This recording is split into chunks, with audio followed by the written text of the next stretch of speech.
Yeah, I remember that one of my teachers from the regular school, came once in the middle of the night, the doorbell rang, and we thought, oh God, whenever the doorbell rang at the wrong time, everybody went like this, And he came in, he said, I can't stay long, and you know how dangerous it is for me to be here, but I want you to know that all of us in the school, we are not part of this, but there is nothing we can do.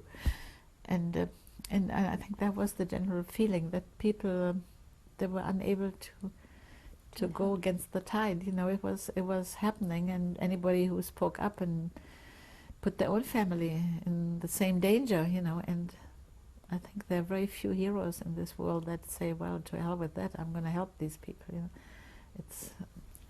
So I have never been able to really hate the Germans, because I knew that there were so many people that couldn't do anything. It was just a very scary time for everybody, and because I don't know, so many people said they didn't know anything was happening. That I don't think was true, but they were not heroes, and they want to know.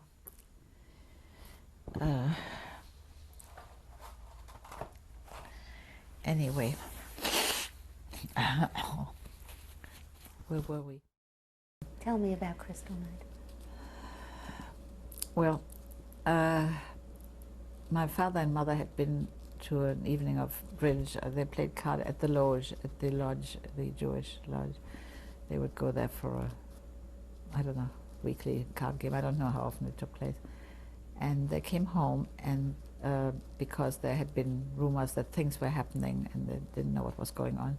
So they came home early, and nothing seemed to be happening where we live. So they went to bed, and then at 4 o'clock in the morning, the phone rang.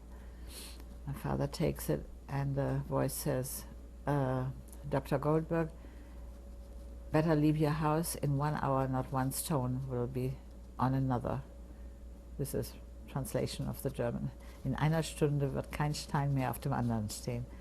Anyway, so the first thing my father did, being a law-abiding German, he called the police. He said, I was just called that in 1 hour, not one stone will be on another.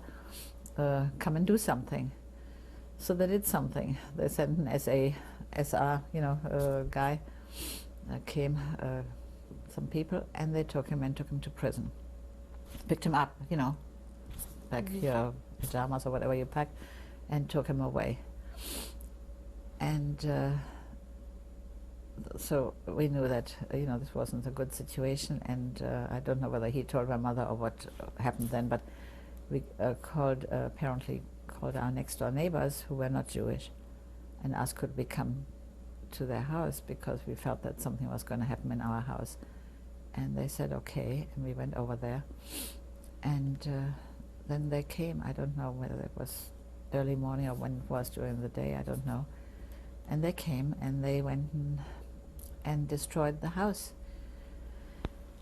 And well, we had a lot of very beautiful paintings and sculpture and things, and they went and slashed the paintings and took the sculptures, broken the marble, And then they did I told you, on the upstairs floor, and outside on the landing, we had a very large shrunk. I don't know if you know what a shrunk is. It's a very large, like a wardrobe, but with shelves in it, right? And that had our good china and crystal in it. The other stuff was in the kitchen, but this was the good stuff, which we used to, when we were downstairs. We had a lot more room, and anyway, so that's where that was. And what they had done was they had opened the closet and went like woof, like that. It landed on the landing, right, on the banister, and most of the stuff went all the way down to the first floor, and the rest of it was on the landing. All of it, all the glasses and everything else. And then they went and did all the mirrors. I mean, every mirror in the house was gone. And you know how Jewish people are, when there's trouble. the joke was they couldn't stand the sight of themselves, so they had to break all the mirrors, you know. Okay. Then they went and we had a medicine cabinet and went like that, and all the stuff went into whatever the sink. And the smell of medicine, iodine, I don't know, you know, medication, I don't know, you know, stuff was in bottles, you know, didn't go out of the house for I don't know how long, you know, it was just all over. Anyway, they did the job, they ruined it. We went back in after the noise was over, you know, after waited a while, and when it was quiet, we went back in.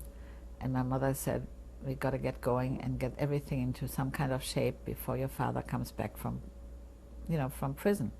Because she didn't want him to see this. It was, you know, really awful. So we all went to work like crazy. Oh yes, let me say this. We had a cook pot, right? Made of, it looked, well, it's like, what do you call that white stuff? The corning ware. Mm-hmm. But it was much more beautiful. We had them, and they had like flower design on them, and they really were beautiful to serve. And anyway, my mother was making a soup, or was going to make a soup. Anyway, it was on the stove, and it had soup in it and soup meat, all right? Water and soup meat on the stove. And they went and broke that, right? And so all the soup was somewhere in the stove, but the meat was sitting in the broken dish, right? So I remember my mother took the meat out and washed it off good, and we, you know, we lived on that for some days afterwards. You know, we had something to eat. Okay. Well, life is always different than what you imagine it to be, and you have to, when things go bad, you have to just pick up, make the best of it, and start all over again. And you'll make it. It's a good life, and hatred will take you nowhere, love will.